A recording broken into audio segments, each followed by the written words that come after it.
ഇനി നമുക്ക് ഇതിലേക്ക് പശ തേക്കാം.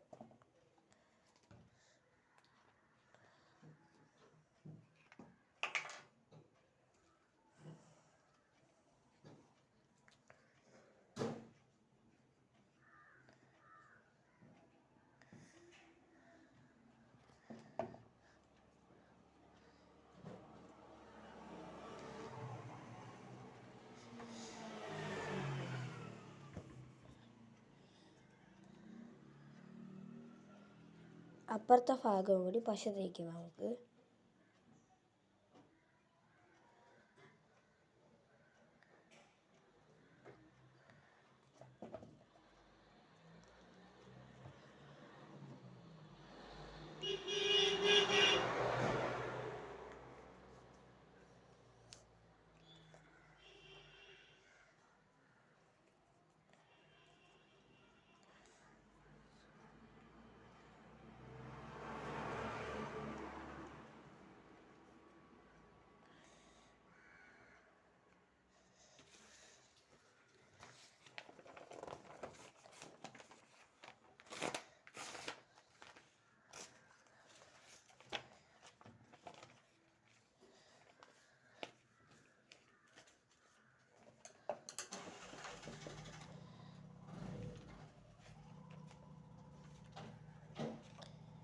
ഇനി നമുക്ക് വേറെ പേപ്പറിൽ ചുരുട്ടി എടുക്കാം.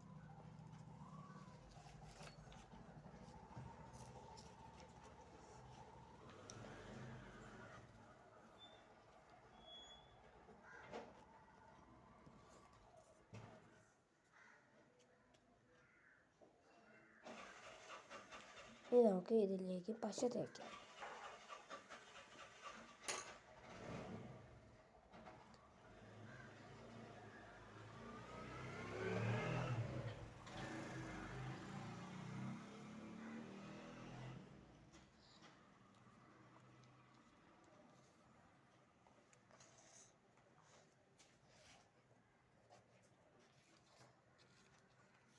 ഇനി നമുക്ക് ഇതിലേക്ക് നമുക്കങ്ങ് ഇറക്കാം.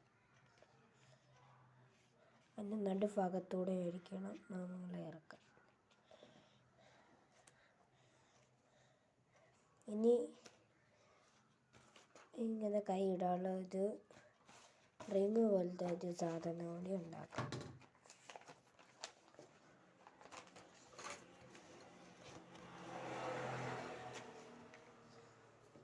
അതിന് നമ്മൾ പെൻസിൽ വെച്ച് ചുരുട്ടേണ്ടി വേണ്ട, കുഞ്ഞു കുഞ്ഞു പീസായിട്ട് മടക്കണം നമ്മൾ.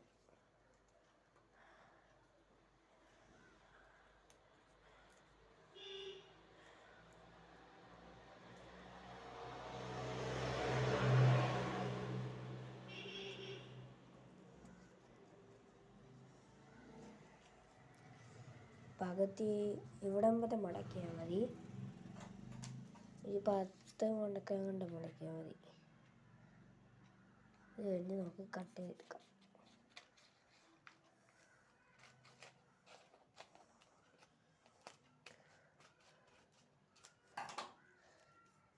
ഇനി നമുക്ക് ഇവിടെ നിന്ന് സ്റ്റാപ്ലർ അടിക്കാം, അല്ലെങ്കിൽ അത് ഊരിപ്പോവും. സ്റ്റാപ്ലറോ പശയോ നിങ്ങൾക്ക് അടിക്കാവുന്നതാണ്. എൻ്റെ പിന്നില്ലാത്തതുകൊണ്ട് ഞാൻ പശയാണ് തേക്കുന്നത്. ഞാൻ ഓർത്തില്ല എൻ്റെ സ്റ്റാപ്ലറിൻ്റെ പിന്നില്ലെന്ന്.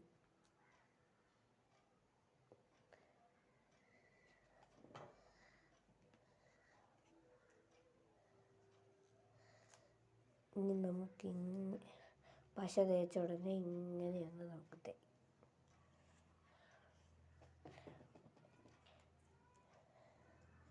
അത് കഴിഞ്ഞ് നിങ്ങൾ കൈ കയറുന്ന അത്രയും ആദ്യം ഇങ്ങനെ വെച്ചിട്ട് ഇങ്ങനെ കൈ വിരൽ എവിടം വരെ കയറുന്നോ അവിടം വരെ ഇത് വയ്ക്കും.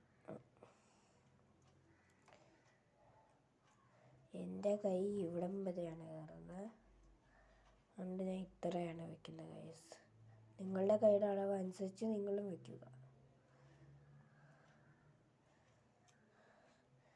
അത് കഴിഞ്ഞ് നമ്മൾ ഉണ്ടാക്കിയ വാളിൻ്റെ ഈ ഓട്ടയിലൂടെ ഇത് നമുക്കങ്ങ് കുത്തി ഇറക്കാം.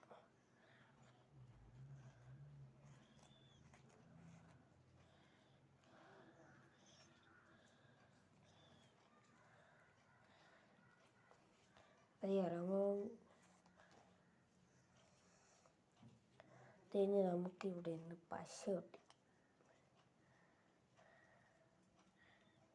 ഇപ്പുറത്തെ ഭാഗം ഇപ്പുറത്തെ ഭാഗം നോക്കി നമ്മൾ പശ തയ്ക്കും. അത് കഴിഞ്ഞ് നേരത്തെ പോലെ ഇതിൻ്റെ അകത്തോട്ട് കുത്തി ഇറങ്ങും.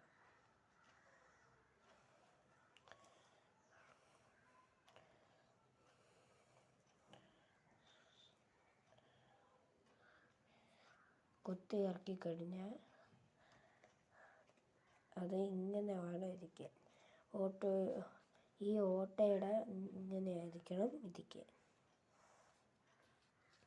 ഇനി നമുക്ക് ആ ഭാഗം ഒന്ന് അമുക്കി കൊടുക്കാം. അത് കഴിഞ്ഞ് കമ്പ് ഊതിയെടുത്തിട്ട് കമ്പിൻ്റെ ഇവിടെ അങ്ങോട്ട് പശ തേക്കും.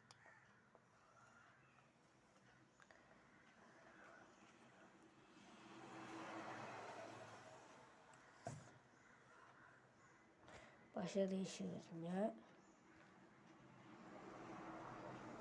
അകത്തോട്ട് കയറ്റും. എന്നിട്ട് അവിടെയും കൂടി ഒന്ന് പ്രസ് ചെയ്ത് നമുക്ക് കൊടുക്കാവുന്നതാണ്. ഇനി ഒരു കാര്യം കൂടിയുണ്ട്. ഇങ്ങനെ ഇരിക്കുന്നവർക്ക് ഇങ്ങനെ ചെയ്യാം. ഈ തുമ്പ് വേണ്ടാത്തവർ ഇത് പൊക്കി ഇതിൻ്റെ മുകളിലേക്ക് വെച്ച് അടച്ചു വയ്ക്കുക. അപ്പുറത്തും അതേപോലെ തന്നെ പൊക്കി ഇതിൻ്റെ അകത്തോട്ട് വെച്ച് അമുക്കി പ്രസ് ചെയ്യുക. ഗൈസ്, ഇപ്പോൾ കത്ത് റെഡിയായി. ഇതേപോലെ ഇനിയും ചാനലുകൾ നിങ്ങൾ ഫോണിൽ വരണമെങ്കിൽ സബ്സ്ക്രൈബും ലൈക്കും മറക്കാതെ അടിക്കണേ.